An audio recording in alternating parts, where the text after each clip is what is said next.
Assalamualaikum warahmatullahi wabarakatuh. Sahabat kisah, hari ini saya akan menceritakan kisah seorang bayi yang dibesarkan oleh ular piton putih di hutan Kalimantan. Bagaimana bisa seorang bayi dibesarkan oleh seekor ular raksasa? Sebelum menyimak kisah selengkapnya, saya sarankan untuk menulis sholawat kepada Nabi di kolom komentar. Semoga sholawat kita menjadi penolong kita kelak di padang mahsyar. Like dan subscribe channel ini sangat membantu menyebarkan kisah yang penuh hikmah ini dan semoga menjadi amal jariah. Kami doakan, semoga kalian mendapatkan rezeki yang barokah dan diberi kemudahan oleh Allah Subhanahu wa Ta'ala dalam menjalani kehidupan sehari-hari. Di tengah lebatnya hutan Kalimantan, seorang pemburu bernama Jaka terkenal dengan keberaniannya. Jaka hidup dari hasil buruan hewan liar, termasuk reptil besar yang kerap diburunya untuk diambil kulit dan racunnya. Suatu malam, di bawah sinar rembulan yang pucat, Jaka menyusuri hutan hingga ia menemukan seekor ular putih raksasa yang melingkar di bawah pohon beringin tua. Ular itu memancarkan cahaya lembut, seperti terbuat dari mutiara hidup. Jaka, yang terpikat oleh keindahan dan kebesaran ular itu, segera mengarahkan tombaknya. Namun, sebelum ia sempat melukai, ular tersebut menatapnya dengan mata penuh kebijaksanaan. "Jangan lakukan ini," suara halus terdengar, meski bibir ular itu tak bergerak. Tetapi Jaka, dibutakan oleh rasa takut dan ketamakannya, melemparkan tombak dengan penuh kekuatan. Tombak itu menancap di tubuh ular putih, dan seketika suara desis panjang menggema di seluruh penjuru hutan. Ular itu melengkung kesakitan, lalu perlahan berubah menjadi sosok lelaki tinggi dengan kulit seputih susu dan mata berkilau seperti permata. Sebelum tubuhnya lenyap menjadi abu, lelaki itu berkata, "Kau telah membangkitkan kutukan, Jaka. Dari darahmu sendiri, aku akan lahir kembali. Dan saat itu, kebenaran akan menghancurkanmu." Jaka kembali ke rumahnya dengan perasaan lega bercampur cemas. Ia tidak menceritakan apa yang terjadi kepada istrinya, Mayang, yang sedang hamil besar. Namun, malam itu Mayang bermimpi aneh. Dalam mimpinya, seekor ular putih raksasa melingkari rumah mereka, mendesiskan kata-kata penuh dendam. Ular itu berkata, "Anak yang kau kandung adalah bagian dari takdirku. Ia akan menjadi penghubung antara manusia dan alam, dan pembalas bagi yang teraniaya." Ketika Mayang terbangun, ia merasa tubuhnya dingin dan dadanya sesak. Ia memandang suaminya yang tertidur dengan tenang, tidak menyadari ketakutan yang perlahan menjalar di hati Mayang. Beberapa minggu kemudian, Mayang melahirkan seorang bayi lelaki di malam yang gelap gulita, tanpa bintang atau rembulan. Tangisan bayi itu terdengar aneh, lebih menyerupai desis halus daripada suara manusia biasa. Namun, sebelum Mayang sempat memeluk anaknya, kabut tebal menyelimuti rumah mereka. Ketika kabut hilang, bayi itu sudah tidak ada. Mayang menangis histeris, sementara Jaka hanya terdiam dalam kebingungan. Dalam hatinya, ia merasa dosa masa lalunya telah kembali menghantuinya. Tetapi ia tidak berani mengungkapkan apa yang ia lakukan di malam saat ia membunuh ular putih itu. Sementara itu, di tengah hutan yang gelap, seekor ular putih besar melingkarkan tubuhnya di sekitar bayi itu. Dengan lembut, ular itu membisikkan kata-kata, "Kau adalah benih dari darahku. Aku akan melindungimu, meski dunia penuh dengan kebencian." Sang ular membawa bayi itu pergi ke dalam rimba, memulai kisah penuh misteri yang akan menghubungkan masa lalu dan masa depan mereka. Di tengah hutan Kalimantan yang rimbun dan liar, suara tangis bayi yang lemah terdengar sayup di sela dedaunan basah oleh embun malam. Seekor ular putih raksasa, dengan sisik yang berkilauan seperti permata di bawah sinar rembulan, melingkar di dekat sebuah batu besar. Ular itu adalah Ratu Ular Putih, penjaga suci hutan dan istri dari Raja Ular yang terbunuh. Masih tenggelam dalam kesedihan mendalam, ia tiba-tiba merasakan sesuatu, sebuah kehadiran yang membuat darahnya berdesir. Ratu Ular merayap mendekat dan menemukan seorang bayi terbungkus kabut tebal, seolah-olah dilindungi oleh kekuatan gaib. Saat ia menatap mata bayi itu, Ratu Ular merasakan kehangatan yang tidak asing. Mata bayi itu, meski manusia, memancarkan kilauan yang mengingatkannya pada Raja Ular yang telah tiada. Hatinya yang penuh amarah dan dendam tiba-tiba melunak. "Kau adalah bagian dari dia," bisiknya dengan desis lembut. Keputusan besar dibuat. Meski bayi itu adalah manusia, Ratu Ular merasa ada takdir yang mengikatnya dengan sang anak. Ia mengambil bayi itu dalam lilitan tubuhnya yang lembut dan membawanya ke sarang rahasia di kedalaman hutan, tempat di mana cahaya matahari hanya menyelinap melalui celah kecil pepohonan. Hari berganti minggu, minggu berganti bulan. Bayi itu, yang diberi nama Dara oleh Ratu Ular, tumbuh dalam lingkungan liar namun penuh kasih. Dara bermain di antara akar-akar pohon besar dan berenang di sungai kecil yang jernih, selalu diawasi oleh Ratu Ular dan para makhluk hutan yang tunduk pada sang ratu. Para burung berkicau seolah-olah bernyanyi untuknya, dan monyet-monyet memetikan buah-buahan segar untuk mengisi perut kecilnya. Dara belajar memahami suara hutan, desis ular, gemerisik daun, hingga deru angin di antara pepohonan. Namun, yang paling istimewa adalah hubungannya dengan Ratu Ular. Ia berbicara dengan ular itu dalam bahasa yang tidak diajarkan, seolah-olah alam sendiri menanamkan pengetahuan itu ke dalam jiwanya. Ratu Ular, yang semula hanya ingin menjaga Dara sebagai bentuk pengingat suaminya, mulai merasakan cinta seorang ibu kepada anaknya. "Kau berbeda, Dara," bisik Ratu Ular suatu hari ketika Dara memeluk tubuhnya yang besar. "Ada darah yang kuat dalam dirimu. Kau adalah penjaga hutan ini, seperti aku. Dan suatu hari, kau akan mengerti mengapa aku membawamu ke sini." Namun, kehidupan Dara tidak hanya diwarnai dengan kebahagiaan. Hutan Kalimantan penuh dengan bahaya. Dari pemburu yang menyelinap dengan senapan, hingga makhluk buas yang tidak mengenal belas kasihan. Suatu hari, ketika Dara tengah bermain di tepi sungai, seekor buaya besar muncul dari dalam air, menyerang dengan ganas. Dara, yang masih kecil, terjatuh ke dalam lumpur. Sebelum buaya itu sempat menutup rahangnya, Ratu Ular muncul dengan cepat, melilit tubuh buaya hingga remuk. Setelah insiden itu, Ratu Ular berkata dengan nada tegas, "Kau tidak seperti anak-anak manusia lainnya. Kau membawa takdir besar, tetapi hutan ini penuh dengan ancaman. Jangan pernah abaikan perlindunganku." Dara mengangguk, menyadari bahwa hutan, meskipun menjadi rumahnya, juga bisa menjadi tempat yang mematikan. Seiring bertambahnya usia, Dara menjadi anak yang penuh rasa ingin tahu. Ia sering bertanya kepada Ratu Ular tentang dirinya. "Mengapa aku tinggal di sini, Ibu? Mengapa tidak ada manusia lain seperti aku?" Ratu Ular selalu mengalihkan pertanyaan itu, menjawab dengan desis tenang, "Waktunya akan tiba, anakku.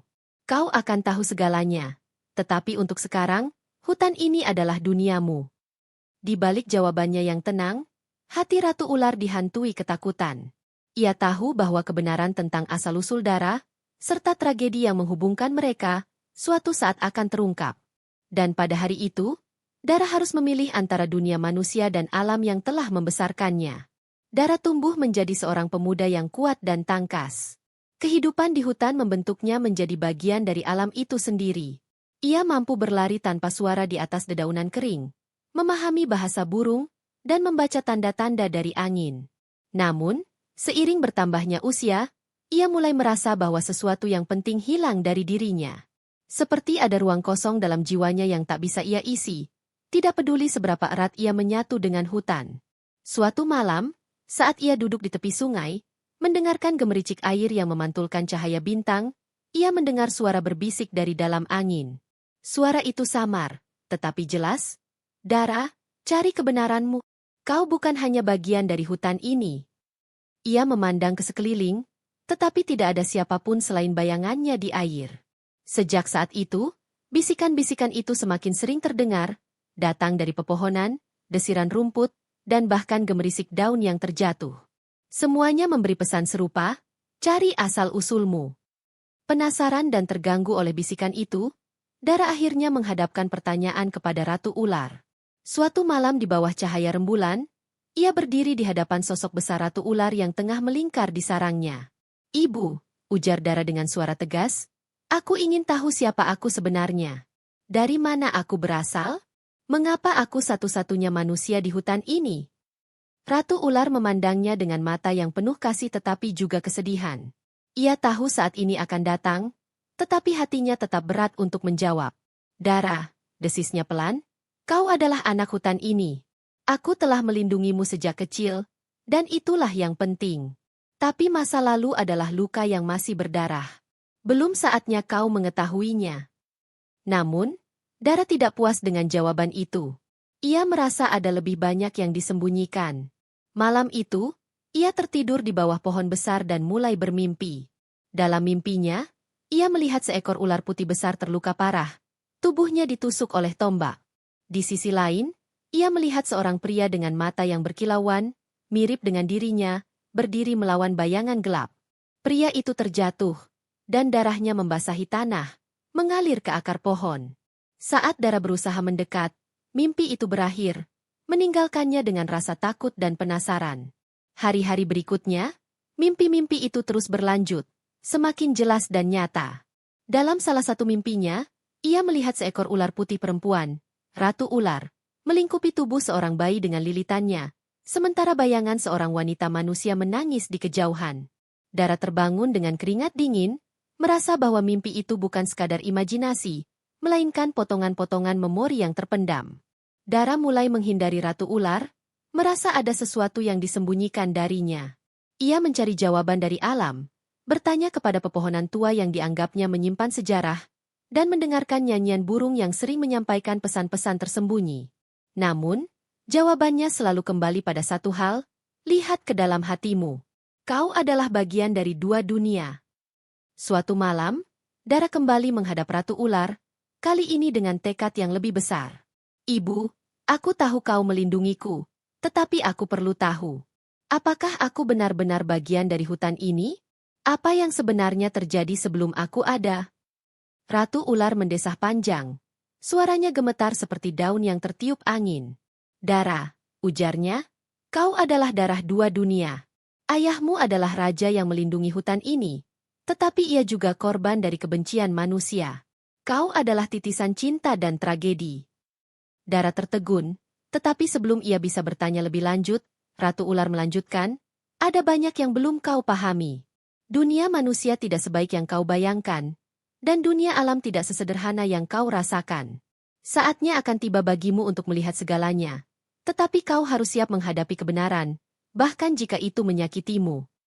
Kata-kata Ratu Ular meninggalkan Dara dalam kebingungan yang lebih dalam. Namun, ia mulai memahami satu hal. Dirinya adalah bagian dari sesuatu yang jauh lebih besar daripada sekadar seorang anak yang tumbuh di hutan. Ia mulai merasa bahwa perjalanan menuju asal-usulnya akan mengubah segalanya, baik bagi dirinya, maupun bagi hutan yang ia cintai. Dara semakin gelisah sejak percakapan terakhirnya dengan Ratu Ular. Hatinya dipenuhi teka-teki yang tidak kunjung terjawab. Ia merasa semakin kuat dorongan untuk keluar dari zona yang selama ini menjadi rumahnya. Hingga suatu hari, ia memutuskan untuk menjelajahi wilayah hutan yang belum pernah ia datangi sebelumnya, tempat yang diperingatkan Ratu Ular sebagai wilayah manusia. Saat ia berjalan, Dara mulai merasakan sesuatu yang asing. Hutan di wilayah ini terasa berbeda, lebih sepi, dengan suara burung dan hewan yang terdengar jauh di kejauhan. Jejak kaki dan potongan dahan patah menunjukkan bahwa tempat ini sering dilalui oleh manusia. Namun, ia merasa tertarik untuk melangkah lebih jauh, seperti ada sesuatu yang memanggilnya. Ketika senja mulai turun, Dara tiba di sebuah area terbuka di mana sebuah gubuk kayu tua berdiri di antara pohon-pohon besar. Di depan gubuk itu, seorang pria tua dengan wajah keras dan tangan kasar sedang memeriksa senapan. Dara, yang belum pernah melihat manusia lain sepanjang hidupnya, memperhatikan pria itu dari balik semak-semak. Ada sesuatu yang aneh dalam dirinya, ketertarikan sekaligus kecemasan. Tiba-tiba, angin berembus kencang, dan Dara tanpa sengaja menginjak ranting yang patah. Pria tua itu segera berbalik, mengangkat senapannya, dan memandang ke arahnya. Siapa di sana? Suaranya menggema.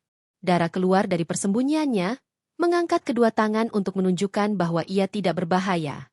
Aku hanya seseorang yang hidup di hutan, katanya. Suaranya terdengar tenang, meski ia merasa gugup. Pria itu memperhatikan Dara dengan seksama. Lalu matanya jatuh pada kalung yang menggantung di leher pemuda itu. Kalung itu sederhana, tetapi ada liontin kecil berbentuk ular di dalamnya, yang tampaknya terbuat dari logam tua. Pria itu tampak membeku sejenak. Tangannya yang memegang senapan bergetar, lalu ia menurunkannya. Kalung itu, gumamnya. Suaranya parau. Dari mana kau mendapatkannya? Dara bingung dengan reaksi pria itu, tetapi ia menjawab jujur. Aku sudah memilikinya sejak aku bisa mengingat. Ibu bilang kalung ini adalah bagian dariku. Pria itu melangkah mendekat, matanya memerah. Ia mengulurkan tangan gemetar untuk menyentuh liontin itu, seolah memastikan bahwa ia tidak sedang bermimpi. Kalung ini milik istriku. Aku memberikannya padanya sebelum. Suaranya terputus, dan ia menatap Dara dengan pandangan yang dipenuhi keterkejutan dan rasa bersalah. Kau pasti anakku. Dara mundur selangkah, bingung dengan pernyataan pria itu. Apa maksudmu? Aku tidak punya ayah. Aku hidup di hutan, dirawat oleh. Ia terhenti, enggan menyebutkan bahwa ia dibesarkan oleh seekor ular. Pria itu, yang ternyata adalah Jaka, menggelengkan kepala, seolah mencoba menyatukan potongan-potongan kenangan. Istriku. Mayang, dia melahirkan seorang bayi laki-laki. Tetapi kau menghilang. Dibawa oleh sesuatu yang tidak bisa kujelaskan. Semua orang bilang itu kutukan karena aku. Ia terdiam, napasnya berat, seolah beban dosa lama menghantamnya. Karena aku membunuh seekor ular putih raksasa. Kata-kata itu menghantam Dara seperti kilat di siang bolong. Ia mengingat mimpi-mimpinya, bayangan ular besar yang terbunuh, dan tragedi yang samar-samar disebutkan oleh Ratu Ular. Seketika, semuanya mulai masuk akal. Ular itu adalah ayah Ratu Ular. Gumamnya, lebih kepada dirinya sendiri. Jaka menatapnya tajam. Apa yang kau katakan?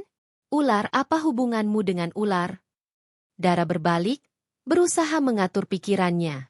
Semua ini terlalu cepat, terlalu berat untuk dicerna. Aku harus pergi, katanya singkat, sebelum berlari ke arah hutan. Di tengah perjalanan, Dara berhenti di dekat sungai. Napasnya tersengal-sengal.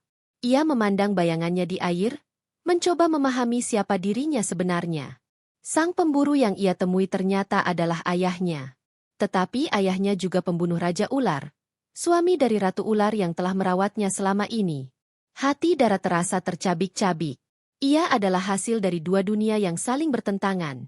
Dunia manusia yang merusak, dan dunia alam yang terluka. Untuk pertama kalinya, Dara merasa bahwa ia harus memilih jalan hidupnya sendiri. Tetapi apa yang harus ia pilih? Jalan manusia yang penuh dosa masa lalu? Atau hutan yang menyembunyikan kebenaran pahitnya? Dara tahu bahwa jawabannya tidak akan mudah ditemukan.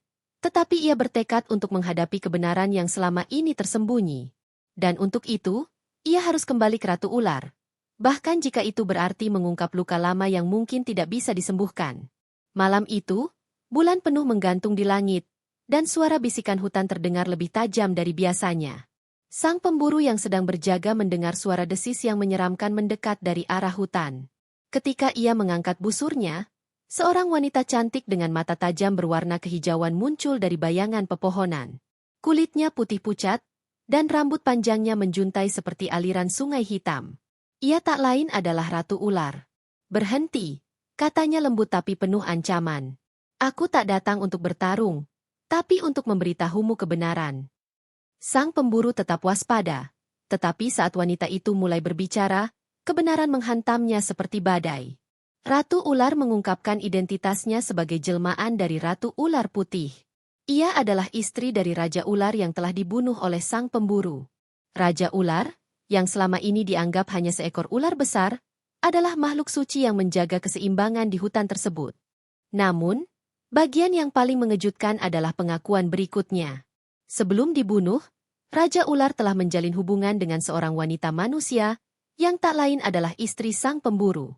Hasil dari hubungan itu adalah anak mereka yang kini tumbuh di bawah asuhan sang pemburu. Pemburu itu tertegun. Kilas balik kejadian itu menyeruak di pikirannya. Ia mengingat bagaimana istrinya pernah pingsan di tepi hutan suatu malam dan mengaku melihat seekor ular besar. Ia mengingat mimpi-mimpi aneh anaknya tentang ular putih. Semua kepingan teka-teki itu kini bersatu. Kau berbohong, seru sang pemburu dengan suara gemetar. Aku tidak punya alasan untuk berbohong, jawab Ratu Ular dingin. Kau mengambil nyawa suamiku, dan aku telah menunggu hari ini untuk membalas dendam. Ratu Ular mendekat, tetapi suara kecil memanggil dari dalam rumah. Anak itu, yang penasaran dengan keributan di luar, keluar dan melihat wanita asing itu. Dengan polosnya, ia berlari ke arah wanita itu, memeluknya seolah sudah mengenalnya seumur hidup. Siapa kau? Tanyanya sambil tersenyum. Kau seperti yang ada di mimpiku. Ratu Ular tertegun. Wajahnya melembut sejenak, tetapi tatapannya tetap penuh kesedihan. Anak itu adalah perwujudan cinta yang pernah ia dan suaminya miliki, tetapi juga pengingat pahit dari kehilangan yang mendalam. Sang pemburu, melihat kasih sayang yang nyata antara anaknya dan Ratu Ular, mulai merasakan dilema.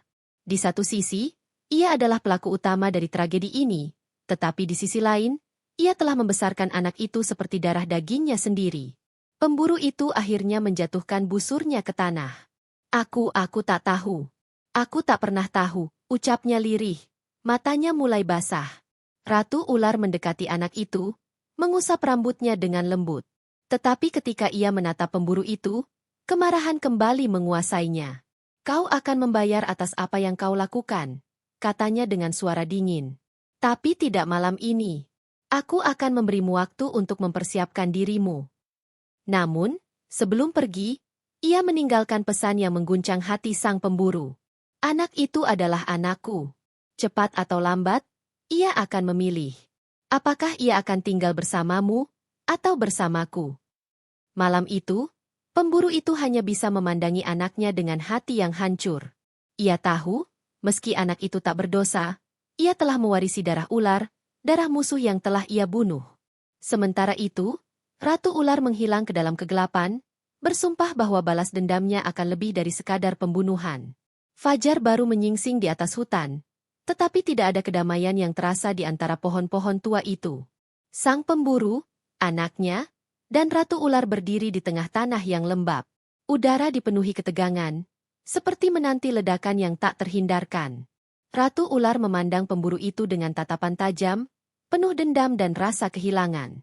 Di sisi lain, anak itu berdiri di antara keduanya, matanya penuh air mata.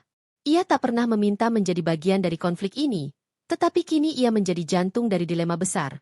Apakah ia harus memihak ibu kandungnya yang penuh dendam atau ayah yang telah membesarkannya dengan penuh kasih sayang? Aku mohon, berhentilah, kata anak itu, suaranya bergetar. Kita bisa hidup bersama tanpa saling menyakiti. Ratu Ular berbalik menatap anaknya. Dalam tatapan lembutnya, tergambar rasa kasih yang mendalam, tetapi juga rasa sakit karena kehilangan suaminya. Kau tidak mengerti, anakku. Dunia ini kejam. Mereka membunuh suamiku, ayahmu, tanpa belas kasihan. Bagaimana aku bisa memaafkan? Anak itu mendekat dan menggenggam tangan Ratu Ular. Aku tahu rasa sakitmu, tapi dendam hanya akan menghancurkan kita semua. Ayah juga telah menyesali perbuatannya. Jika kau terus melanjutkan dendam ini, aku yang akan kehilangan kalian berdua. Sang pemburu, yang selama ini hanya diam, akhirnya angkat bicara. Suaranya berat oleh rasa bersalah. Aku tak bisa menghidupkan kembali suamimu. Aku sadar, tindakanku telah menghancurkan hidupmu. Tapi aku bersumpah, aku akan menebusnya. Jika kau membiarkan aku hidup, aku akan melindungi hutan ini, menjaga warisanmu agar tak ada manusia lain yang merusaknya. Ratu Ular terdiam, matanya berkilauan oleh air mata. Ia tahu bahwa dendamnya telah membutakan dirinya. Tetapi kata-kata anaknya mulai meruntuhkan tembok kebenciannya. Ia memandang sekitar, menyadari bahwa hutan yang dulunya penuh dengan kehidupan mulai kehilangan kekuatannya. Jika ia terus memendam dendam, hutan ini akan menjadi saksi kehancuran yang lebih besar. Akhirnya, ia mengambil napas dalam-dalam dan memutuskan untuk membuat pilihan terakhirnya. Jika aku harus mengorbankan diriku untuk menghentikan semua ini, aku akan melakukannya, katanya pelan, tetapi penuh ketegasan.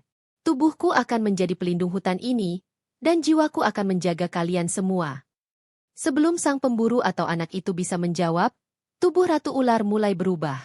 Cahaya kehijauan menyelimuti tubuhnya, membuatnya bersinar seperti matahari yang terbit di tengah hutan. Dalam sekejap, tubuhnya menjelma menjadi pusaka berbentuk patung ular yang indah, mengeluarkan aura magis yang menyejukkan. Patung itu berdiri tegak di tengah hutan, memancarkan kekuatan yang melindungi tanah dari ancaman luar. Sang pemburu jatuh berlutut, merasa berat oleh perasaan bersalah, tetapi anak itu memeluknya dengan erat. Kita bisa menjaga warisannya bersama, ayah, bisik anak itu. Ini bukan akhir. Ini adalah awal dari tanggung jawab kita. Sejak hari itu, sang pemburu menepati janjinya. Ia meninggalkan pekerjaannya sebagai pemburu dan mengabdikan hidupnya untuk menjaga hutan.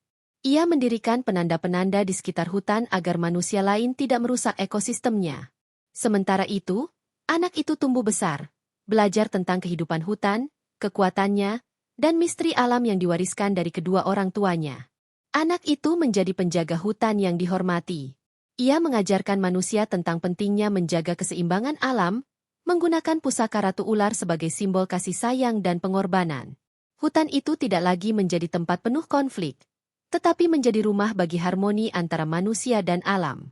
Ratu Ular mungkin telah tiada dalam wujud fisiknya, tetapi jiwanya tetap hidup, menjaga dan melindungi hutan dari generasi ke generasi. Sang pemburu dan anak itu, meskipun berasal dari latar belakang yang penuh luka, membuktikan bahwa pengampunan dan kerjasama mampu menyembuhkan luka terdalam dan menciptakan perdamaian yang abadi.